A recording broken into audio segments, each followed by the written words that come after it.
السلام علیکم ورحمۃ اللہ۔ امید ہے آپ سب خیریت سے ہوں گے۔ چیئرمین پاکستان تحریک انصاف عمران خان صاحب نے آج کی جو ریلی تھی الیکشن کمپین کی، اس کو ملتوی کر دی ہے۔ آج سے 4 دن پہلے جو ریلی پلان کی گئی اور جس قسم کی ریاستی دہشت گردی اور پولیس گردی ہمارے سامنے آئی، علی بلال کی شہادت ہوئی اور کتنے سارے پاکستان تحریک انصاف کے کارکنان زخمی ہوئے اور کئی ساری گرفتاریاں بھی ہوئیں، اور اس دن بھی لاہور میں دفعہ 144 کا نفاذ تھا، اور اس غیر آئینی غیر قانونی حکومت نے عورت مارچ کا بہانہ بنا کر تو لاہور میں دفعہ 144 کا نفاذ کیا تھا۔ آج بھی لاہور میں دفعہ 144 کا نفاذ تھا، اور آج انہوں نے پی ایس ایل میچ کو سامنے رکھتے ہوئے 144 کا نفاذ کیا، اور خان صاحب کی جو ریلی ہے اس کو دوبارہ انتشار کی طرف دھکیلنے کی کوشش کی جانے لگی۔ رینجرز کو بھی طلب کر لیا گیا۔ اس کے علاوہ پولیس کی کثیر تعداد زمان پارک کی اطراف میں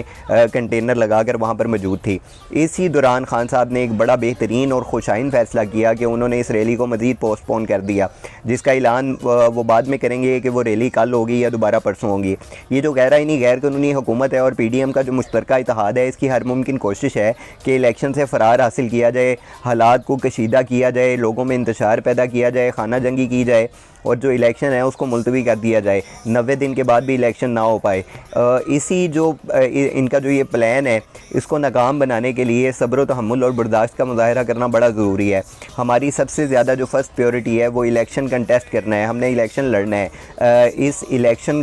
میں کامیابی بڑی ضروری ہے، اور خان صاحب اگر گھر بیٹھے ہوئے بھی یہ الیکشن لڑیں تو انشاءاللہ اس بار یہ کلین سویپ کریں گے، کیونکہ جو معاشی تنگی کے حالات ہیں اور اس وقت عوام جس طرح فیڈ اپ ہو چکی ہے اس سارے نظام سے، اس مفلوج ریاست سے، تو یہ جتنے بھی جو پی ڈی ایم کا اتحاد ہے اور یہ جتنے بھی لوگ عرصہ 70 دہائیوں سے اس ملک پاکستان پر قابض ہیں، ان کا انشاءاللہ اس الیکشن میں ہمیشہ ہمیشہ کے لیے صفایا ہو جائے گا۔ اسی لیے خان صاحب نے ایک بہترین فیصلہ کیا ہے۔ انہوں نے اپنے لوگوں کو پرامن رہنے کی ہدایات جاری کی ہیں، اور امن و امان کے ساتھ جو الیکشن کی کمپین ہے اس کو جاری رکھنے کی تلقین کی ہے۔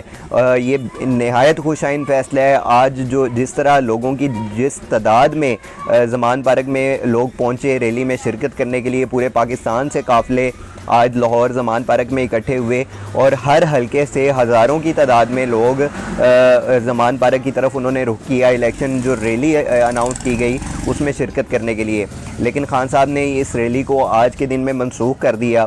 تاکہ کسی بھی قسم کی جو بد امنی ہے اور انتشار ہے وہ پیدا نہ ہو سکے۔ یہ ایک بڑا خوشائن فیصلہ ہے، اور انشاءاللہ یہ 1-2 دن میں جب دوبارہ ریلی اناؤنس ہوگی تو یہ جو کراؤڈ تھا جو آج کے دن میں ہمیں ریلی کی صورت میں دیکھنے کو ملا، اس میں اس دن مزید اضافہ ہو جائے گا۔